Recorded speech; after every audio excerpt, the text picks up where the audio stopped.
Os traigo una charla con alguien que fue jugador del Madrid, entrenado por Di Stéfano, llegó a la final de la Copa de Europa, ha sido entrenador del Castilla, director deportivo del Real Madrid.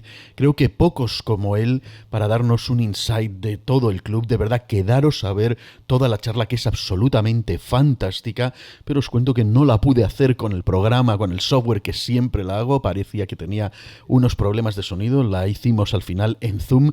Igual ha quedado fantástica, lo importante es el contenido. Disfrutadla, de verdad que a mí me ha encantado. Hola, hola, hola, madridistas, ¿cómo estáis? Bienvenidos a Voz Madridista Televisión, el videoblog más madridista de todo el internet. Y hoy nos vestimos de gala porque tenemos pues, a una leyenda del madridismo, alguien que ha pasado, yo creo que por todas las etapas del Madrid: jugador, entrenador, director deportivo, ha tenido además una dilatadísima experiencia viajando por el mundo, ha compartido vestuario con algunos mitos y con algunos también ha formado algunas personas que son sorprendentes. Tenemos hoy el honor, nos vestimos de gala para dar la bienvenida a Miguel Ángel Portugal. ¿Cómo estás, Miguel Ángel? ¿Cómo te trata la vida? Hola, muy buenas tardes. Pues muy bien, estamos ahora pasando unos días por Córdoba, un poquito de calor Uh -huh. y a final de mes ya me subiré para la capital y después para irme de vacaciones.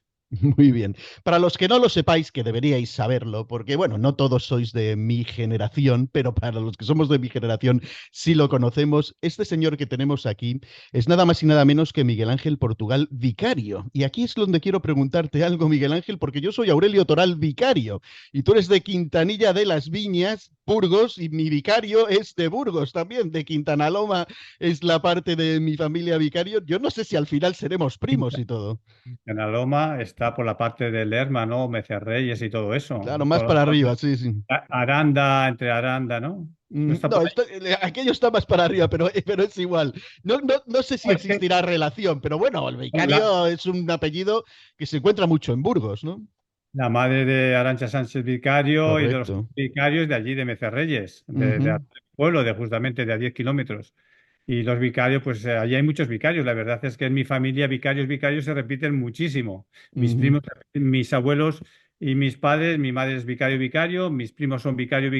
O sea que hay mucho vicario, mucho Somos vicario. unos cuantos. Bueno, yo no sé, yo los que recuerdo de así más antiguos, bueno, mi abuelo Bernardo y bueno, antepasados Saturio, Ruperto, típicos nombres de aquellas épocas que ya no se estilan. Y menos mal, no hubiéramos heredado aquí llamarnos Saturio o Ruperto, que son nombres muy respetables para todos los Saturios y Rupertos que estáis en la audiencia, pero vamos, un poco fuera de moda. Esto, pero insisto, Miguel Ángel Portugal, burgalés de Quintanilla de las Viñas, nada menos, y además jugador de fútbol que pasó por el Burgos, por otros equipos, pero llegó al Real Madrid. Tengo entendido, estuviste 3 o 4 temporadas, del 79 al 83, me sale en la web del Real Madrid. 89-83, sí, son cuatro. Lo que pasa es que estuve medio año cedido en el Cádiz, una cesión cuando se fichó al Pollo eh, Jiménez. Uh-huh. Y bueno, pues estuve Oye, allí, estuve cedido. 79 al 83, entonces formaste parte de aquella Final. final del 81 de Champions contra el Liverpool, o fue ese año que estuviste cedido. No, no, no, el 89, el primer año mío es 79-80, 80-81, que es cuando jugamos la final de la Copa de Europa, entonces no era Champions, en Uh-huh. París, la perdimos contra el Liverpool, yo estaba en la plantilla, no estuve, estaba allí en París, porque fuimos Uh-huh. todos, entrenamos en el estadio todos, y al final Bujadín Boscot, bueno, pues había dos dudas que tenía porque estaban lesionados, que eran Lauri Caniga y Uli Stirling, y al final pues nos quedamos, los dos que íbamos allí, nos quedamos en el palco viendo el partido, pero bueno, sufriendo Uh-huh. como los que estaban dentro del terreno de juego. Claro, no, bueno, y formaste parte toda la temporada de cómo llegar a esa final y ya hablaremos, porque realmente es la última final que hemos perdido. Aquí es una pena, desde entonces solo ganamos finales, pero para mi generación supuso un mazazo terrible. Pero antes de entrar al tema de esa final, quiero que me cuentes un poquito de ti. O sea, cómo un muchacho de Quintanilla de las Viñas se convierte en futbolista y en futbolista luego profesional. Yo nací en Quintanilla de las Viñas, que era el pueblo de mis abuelos, Ujú. y la verdad es que nosotros vivíamos en esa época en el Goibar, mi padre, porque era Ah, guardia ya. civil, y estaba destinado allí, y mi madre, bueno, pues teniendo todas las comodidades que había en el Goibar, pues quiso que fuera a nacer al pueblo, ¿no? Con la matrona de toda la vida, en la cama de sus abuelos. Y bueno, pues yo nací allí, pero luego los 4 primeros años de mi vida los viví en el Goibar. Ya. Creo que era el caso curioso que cuando fui creciendo empecé a sonar como jugador importante y todo esto, bueno, pues el Atleti y la Real Sociedad, pues todos venían a ver mi partida de nacimiento a ver si era de Quintanilla de las Viñas o si era de Goibar, ¿no? Y Vaya por es Dios. curioso porque venían todos a ver mi carnet de identidad. Hubieras acabado en el Athletic de haber nacido en el Goibar entonces, ¿no? Pues oye, pues sí, pues seguro que sí, porque en aquella época pues ya sabes que ellos tenían esa base, ese objetivo, ¿no? De que los jugadores vascos, pues para ellos, Ujú. y bueno, miraron el carnet de identidad y por más que le decían que yo había estado allí en el Guiba, que el carnet es de Quintanilla de las Viñas, y así es. Los 4 años viví allí, el primer campo de fútbol seguro que pisé fue el del Goiba, Ujú. y bueno, y yo cuando fiché por el Madrid, pues lo mismo, me venía Juanito Sol, que también fue compañero conmigo, el difunto Juanito Sí, Sol, que en sí. paz descanse, y me preguntaba, oye, Miguel Ángel, pero si tú naciste en el Goibar, digo que no, Juan, que yo nací en Quintanilla de las Viñas, viví allí. Pero como Ujú. Juanito era del Goibar, pues todo el mundo decía, no, si este ha nacido en el Goibar. Pero ¿Sabes? profesionalmente te iniciaste en... Ya también volviste a Burgos, ¿no? Sí, sí. Porque... A los 4 años mi padre ya volvió a Burgos, Ujú. destinado, y ya me inicié allí, pero no me inicié allí. Realmente, donde yo empiezo a jugar al fútbol es en Zaragoza, en un seminario, porque a los 10 años me fui interno a un seminario, allí 4 o 5 años, con los curas de los pasionistas del Colegio San Gabriel en Tuera. Y bueno, y yo creo que allí es donde empecé a jugar al fútbol, en aquellos campos de tierra del seminario, y ahí no teníamos nada más que campos de fútbol y a estudiar, campos de fútbol y bueno, y frontones para jugar a la Ujú. pelota vasca o a la pelota normal o a la pala. Y esa era la vida en un seminario, ¿no? Bueno, pues allí empecé a jugar al fútbol y allí todos los días, estábamos todos los días jugando al fútbol, después de los estudios a jugar al fútbol con los amigos y bueno, y ahí empecé. Y profesionalmente o meterte así ya a un equipo Ahí pensando empecé. en convertirlo en una carrera profesional el fútbol? No, empiezas a jugar porque te divertía. Yo allí en el colegio me divertía. Llegué hasta los infantiles, hasta que estuve allí y estaba en la selección infantil del Colegio San Gabriel. Jugamos el Campeonato de España del Colegio San Gabriel. En aquellos años, como jugábamos contra equipos de Zaragoza, pues el Zaragoza estaba muy atento a que había un chaval que se llamaba Miguel Ángel Portugal, que era interesante, pero bueno, luego me marché a Burgos y ya me perdieron la pista. Y de ahí entraste al Burgos directamente o Sí, sí, categorías no, inferiores directamente o no. No, luego empecé a jugar en un equipo infantil allí que se llama San Pedro y San Felices en Burgos, San Pedro y juveniles. San Felices, claro. Sí, sí, luego en Burgos, pues un día jugando en un parque que se llama El Parral, pues me vio un entrenador que estaba entrenando a un equipo de la preferente. En aquella época no había segunda B, y Ujú.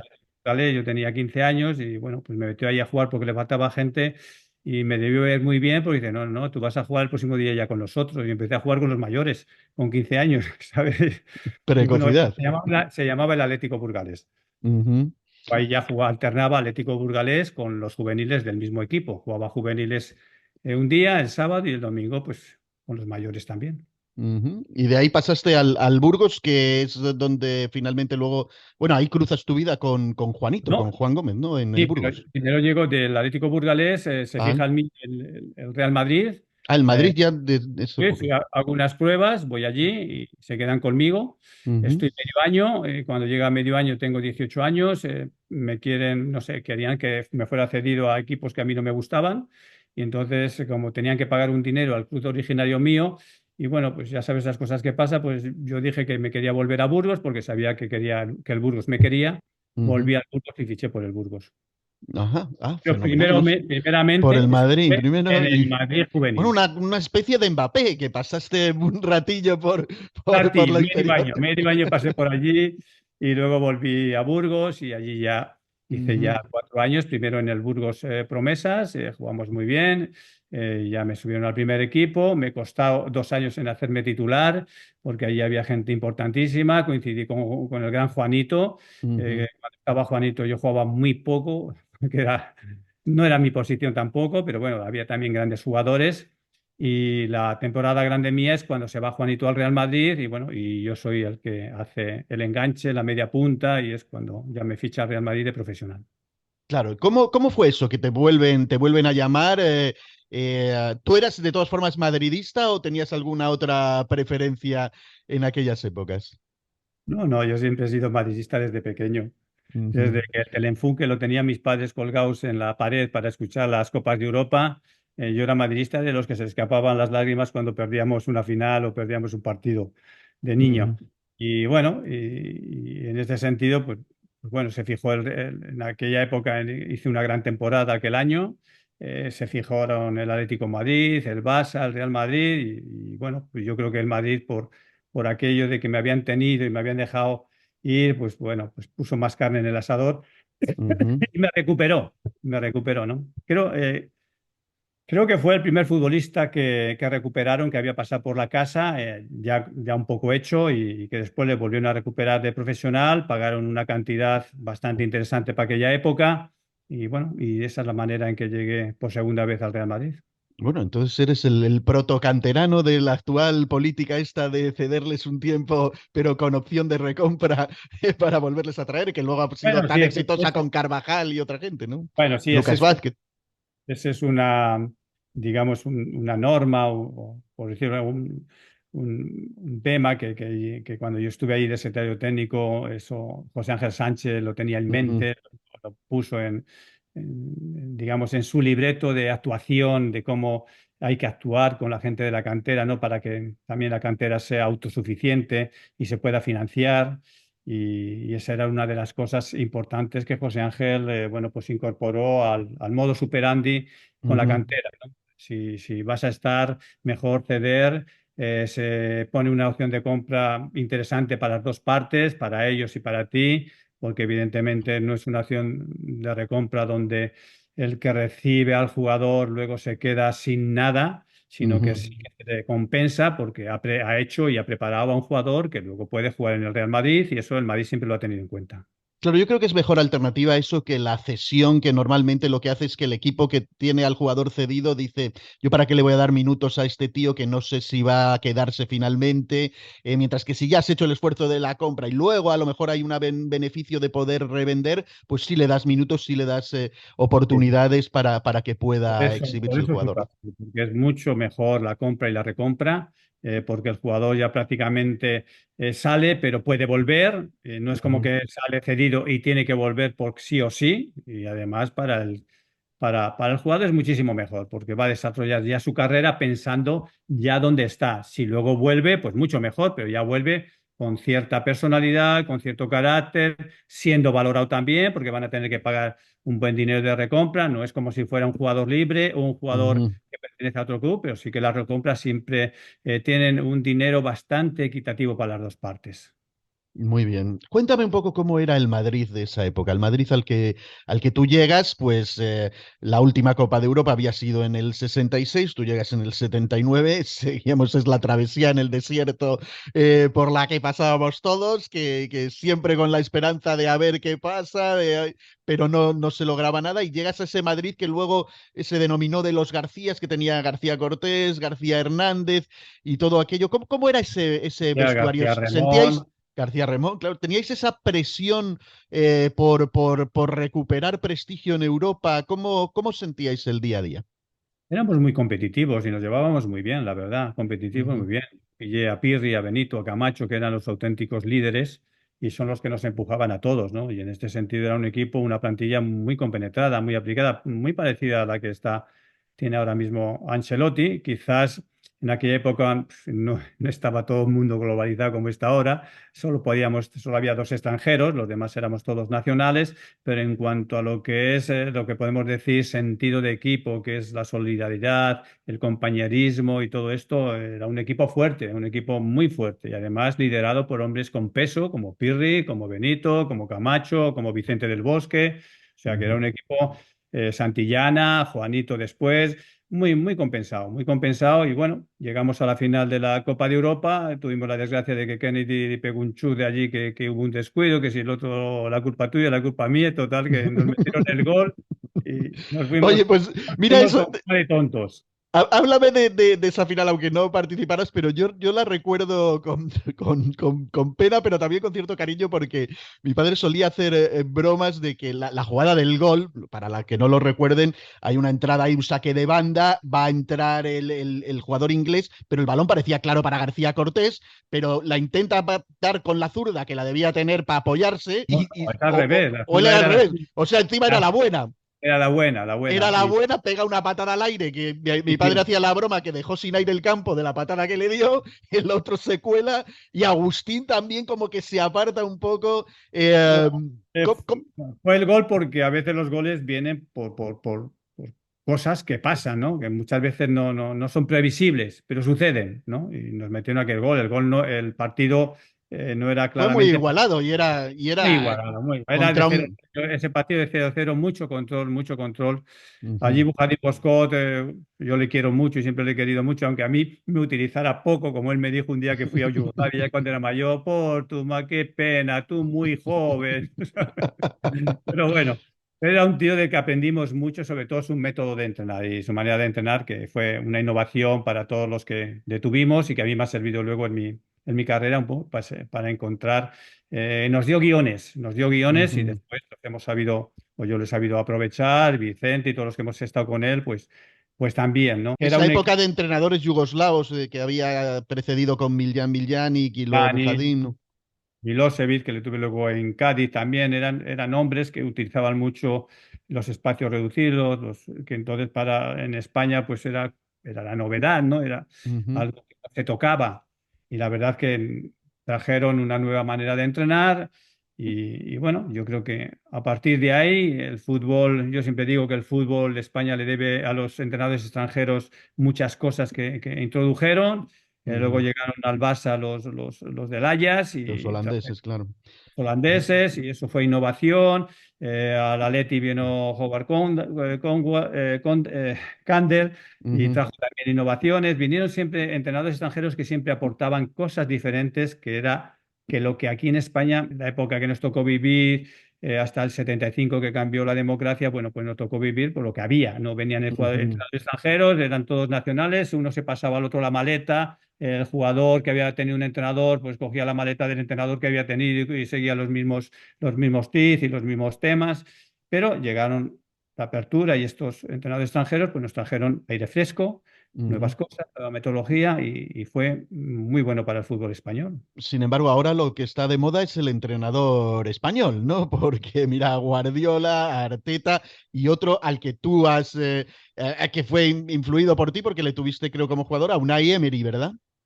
Sí, a Unai Emery le tuve en el Toledo, gran Ujú, entrenador, muy ujú. buen, muy buena Y gente. también has tenido, comentámoslo ahora, creo que en el Racing, a todo un campeón del mundo y actual campeón de Copa América, a Leonel Scaloni, fue pupilo tuyo, ¿verdad? Sí, ahora he estado hablando hace poco con él porque le felicité porque quedó campeón. Ujú, Y al que quedas un campeón, a Néstor Lorenzo también es muy buen amigo mío desde hace más de 20 años, porque coincidíamos en Argentina, aquí en España, porque él vino con Pequeman, y bueno, ujú. siempre he tenido una buena amistad, y con Leo, pues también, y con Regragui, el de Marruecos, también lo tuve en el Racing de Santander, o sea, Regragui Vamos. era, Regragui era muy pesado con lo que hacíamos, siempre venía por las mañanas, como estaba lesionado pues tenía mucho tiempo porque ya tenía una edad avanzada, ya se veía más como entrenador y venía preguntando todas las mañanas lo que íbamos a hacer hasta que... Venía a copiarte el cuadernillo. Y yo le decía, Negra, toma mi libro y léetelo. No, pues para que veáis la influencia de Miguel Ángel Portugal en el fútbol actual. O Bueno, sea, en realmente algo sí, no digo que en entrenadores todo. élite. No, hombre, no, yo te lo digo en broma, pero también en serio, porque, a ver, yo supongo que tú sentirías luego al convertirte en entrenador, si aplicarías lo que tú viste como jugador de otros entrenadores, de Bujadín Claro, Boskov, de claro, otros, claro. ¿verdad? Claro, claro. Nosotros, a mí me gustaba mucho la metodología de Buchanan Boscott y luego me gustaba mucho la metodología de los entrenadores holandeses. Y en Ujú, ese sentido, bueno, pues luego fui con esos guiones, tú vas haciendo tu propio guión y bueno, yo al final pues publiqué dos libros en ese sentido, jugando con los espacios pequeños, el dominio de los espacios pequeños para dominar los grandes, y la velocidad, espacio y tiempo como premisa fundamental para el fútbol y el juego. Y bueno, pues bueno, ahí hay muchos entrenadores que han tenido esos libros como un pequeño guión para su futuro también, que después, claro, cada uno aplica su Ujú. idea y su filosofía. Oye, ahora que hablando de tu etapa de entrenador y bueno, también de jugador y de persona que has estado en vestuarios élite, eh, qué influye más? ¿La gestión de egos, como se dice, del bueno de Ancelotti, o la gestión súper técnica, exagerada, que el otro día hasta medio criticaba a Messi diciendo que a veces coarta un poco la creatividad del jugador porque todo es como muy estructurado, muy cuadriculado del estilo Guardiola? Supongo que al final todo es un balance, ¿no? Pero tú, ¿qué valorarías más? Mira, pues yo creo que tiene tanta importancia el saber gestionar todos los recursos deportivos que tiene tu plantilla, saber qué elementos tienes, saber las condiciones y las capacidades y cualidades que tienen y luego también saber gestionar el vestuario. Eso es evidente, un poco o bastante de mano izquierda. Sabes que son 25, 26 o 20 27 jugadores. Implicarles a todos es dificilísimo, pero eso es una de las labores principales del entrenador. Ahora yo comentaba el otro día que con 5 cambios es Ujú, muchísimo más fácil implicar a todos que con dos, porque con dos siempre hay casi 5 o 6 o 7 que se quedan fuera de la convocatoria.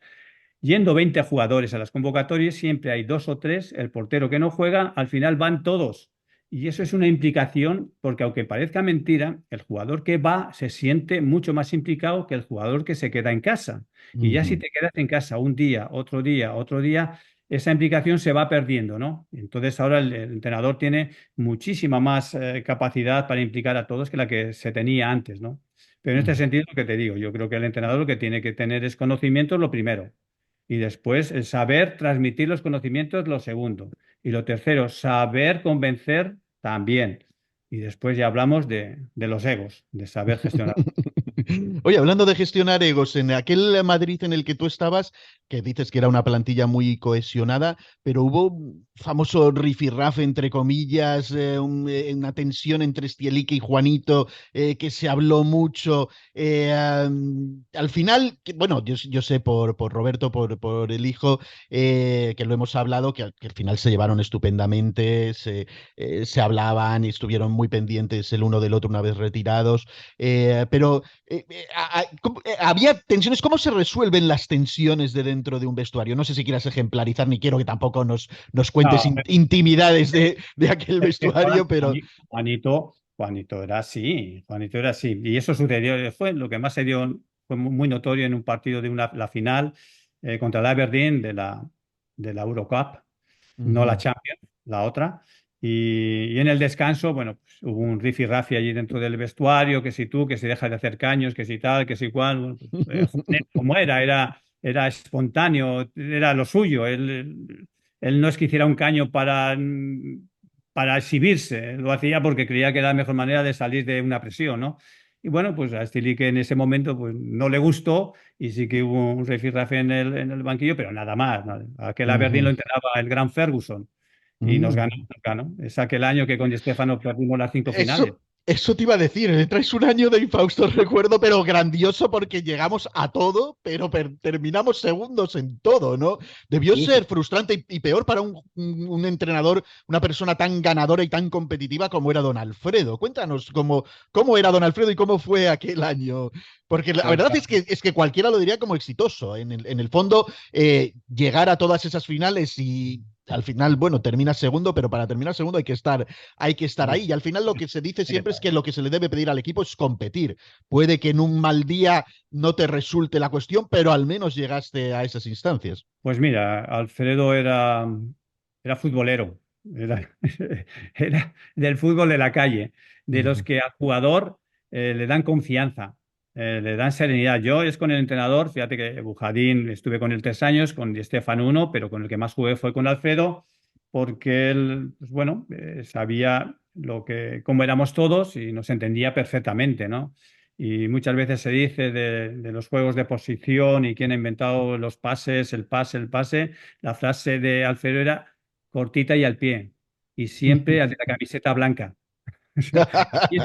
Ahí, ahí estaba siempre el pase seguro, que no la perdamos, que lleguemos al final, ¿sabes? O sea que ya era el juego del típico de un equipo grande Que claro, no puedes perder el balón si antes no has hecho una jugada de peligro y has llegado a gol o has estado próximo. Y yo Ujú. siempre me acuerdo cuando hablamos de juegos de posiciones que Alfredo ya decía la frase típica del cortita y al pie y al de blanco, que es el nuestro. Claro, ahí tiene frases también aquella como hay que jugar con sotana para que no te pasen la pelota La pelota entre por las debajo de piernas, los ¿no? pies. No, tiene muchas. No, qué grande, qué grande. Y si le pegabas un pelotazo al compañero, desde che, boludo, ¿qué quieres hacer? ¿Un agujero en el pecho a tu amigo? Oye, cuéntame, cuando, o sea, porque hemos tenido ahora, hace poco, pues la despedida de Tony Cross. ¿Cómo es el dejar las botas, el colgar las botas? ¿Cuándo un jugador se da cuenta? Porque a veces vemos, no sé si hay jugadores que estiran demasiado el chicle, otros a los que realmente les retira una lesión, pero entiendo que debe ser duro, ¿no? Porque ser futbolista debe ser algo absolutamente maravilloso y dejarlo atrás, debe ser tremendo.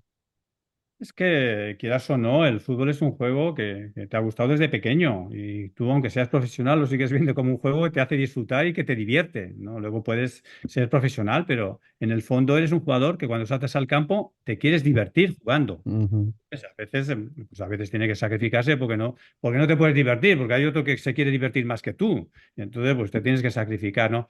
Pero en sí, lo que te quiero decir es que el jugador siempre en mente tiene el balón en su cabeza, el jugar. Que cómo vas sintiendo que lo tienes que dejar. Bueno, yo creo que poco a poco el fútbol te va dejando de lado, ¿no? Kroos lo ha sentido quizás pues ya con una edad, 37 años, pues ya es una edad también bonita, lo deja en la bueno, cresta de la... Kroos creo que tiene 33 o algo así, o no, o tiene No, ya 34, 34, perdón, sí, sí. 37 Modric, Ujú, 34. Yo creo que ha sentido que ya no, ya ha cumplido todos sus sueños y no ujú, quiere seguir jugando, pero eso ya es una decisión suya, interior, que le ha llegado en ese momento y quiere hacerlo así. Y Modric, sin embargo, quiere continuar porque sigue viviendo el fútbol y sigue disfrutando del fútbol.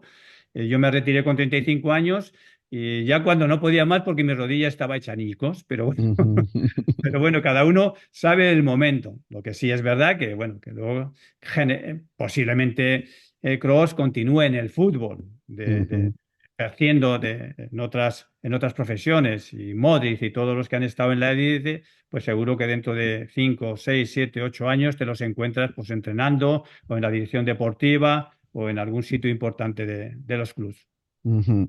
Mira, no tengo tanto tiempo, me está avisando aquí Zoom, que es el programa que estaba usando ahora, que nos quedan apenas 8 minutos, pero igual te voy a emplazar, a lo mejor voy a abusar de tu buena generosidad para a lo mejor a futuro continuar la charla, pero no quería dejar de mencionar algunas cuestiones. Tu paso bueno, dos cosas. Una, como gestor de jóvenes, porque estuviste trabajando con la cantera, con el Real Madrid, y también entiendo que descubriste, o entre comillas, algunos jóvenes en el Racing a Canales o algunos otros.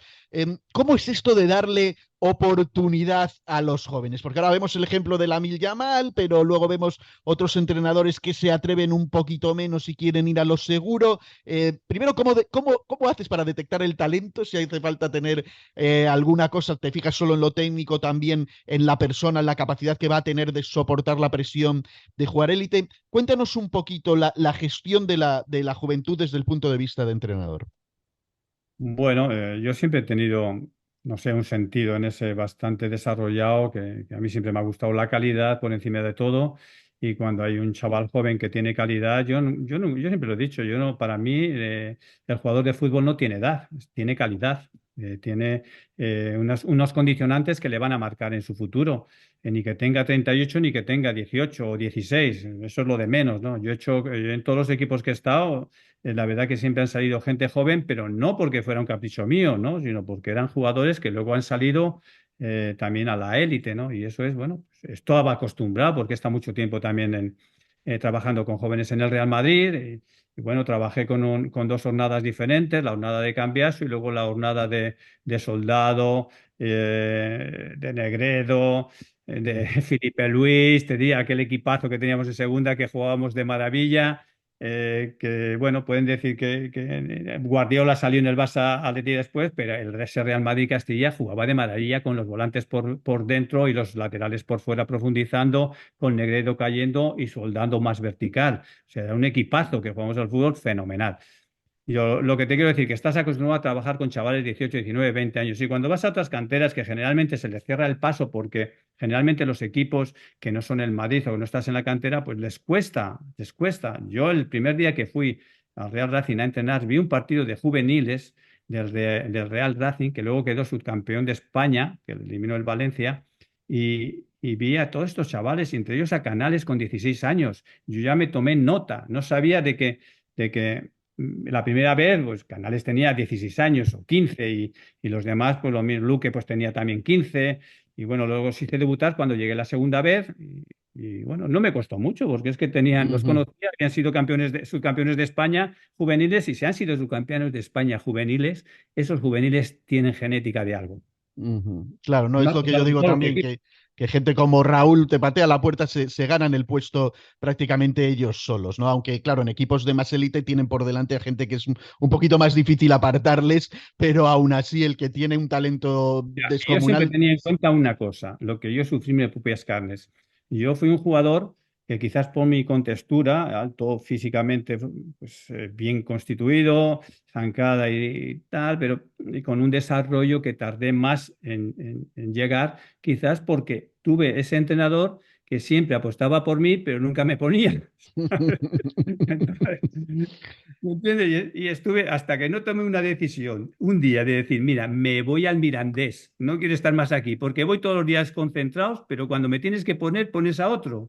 Y yo con mis 19 añitos, que ya había debutado en el Burgos, pues me fui al Mirandés cedido y al año siguiente, un año en el Burgos y al año siguiente estaba en el El Madrid. Madrid. Ujú. Muchas veces por esas cosas que los entrenadores pues, no se atreven, que sí te consideran que eres un buen futbolista, que vas a ser futbolista, pero que les cuesta dar el paso de meterte ya. Entonces yo siempre he tenido esa premisa, delante de mí siempre he visto a un chaval joven. Digo, que no te importe, Miguel Ángel, no te importe, está Ujú. preparado, tiene la calidad para jugar, es igual, 18 años, 17 años, no pasa nada.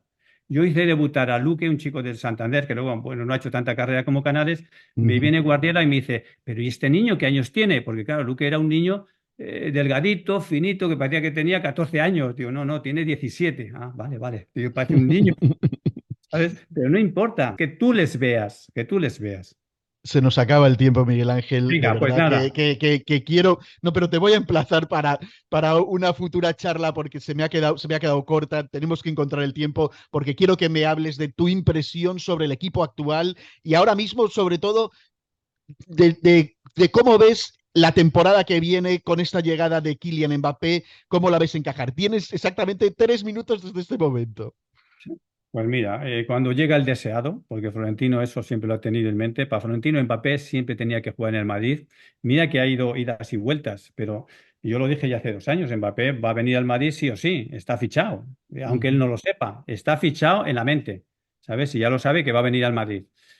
Por esas cosas de la vida, yo tengo mi hija pequeña, iba al colegio con la hija de una chica que trabaja en una inmobiliaria de Madrid, en Conde Orgar, ujú. y saltó, oye, que ha venido la madre de Mbappé a ver una casa aquí en Conde Orgar para Mbappé hace 2 años. Yo Paisa. dije, digo, a Madrid no se viene a veranear, ¿no? Digo, Ujú. por algo compraría la casa o la tendría en vista para comprar, ¿no? Y hace 2 años, desde aquel momento dije, no, Mbappé acaba en el Madrid, sí o sí.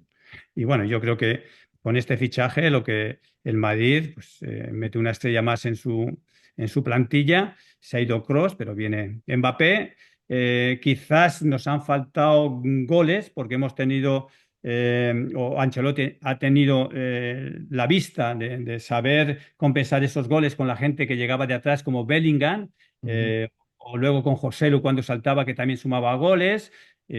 Con todos, con Brahim, todos han ido sumando goles. No hemos tenido un goleador del corte de Cristiano. Y yo creo que esos goles que te aporta ese jugador como Mbappé, como Cristiano, con esos goles nosotros vamos a ser un equipo de envergadura y vamos, yo creo que vamos a estar ahí por bastante tiempo. Claro, es lo que dice mucha gente, que volvemos a salir con 1-0 de ventaja y con el acojone del rival en nuestro favor. Pues muchísimas gracias, Miguel Ángel. De verdad que he disfrutado mucho charlar contigo. Ya me imaginaba que podría ser así. Se me queda corto. De verdad que te voy a pedir que encontremos la manera en el momento que puedas de volver a charlar, porque se me quedan muchas cosas que Tenemos hablar. que hablar de Bolivia, de Brasil, Claro. de Argelia, de la India. Claro, ¿no? Todas las experiencias que ha pasado de tu fase de director deportivo, de todo lo que significó en aquella Deportivo. época, que no es lo mismo que ahora, que tenías que No, pensar en la cantera como algo para generar ingresos. Hay muchísimas cosas de las que hablar. Pero te emplazo, te agradezco muchísimo. Os voy a dejar las redes sociales, sobre todo el Twitter, que es donde yo más te ubico, de Miguel Ángel, para que lo sigáis. Muy agradecido a ti, Miguel, y a todos los que estáis aquí. Se me acaba el tiempo, pero de verdad. bueno, un Dadle abrazo muy like al grande para vídeo, todos. dadle like al vídeo si os ha gustado, compartidlo en todas vuestras redes sociales, suscribíos al canal si todavía no lo habéis hecho y hasta el próximo vídeo. ¡Chao! ¡A la Madrid! Chao. Chao.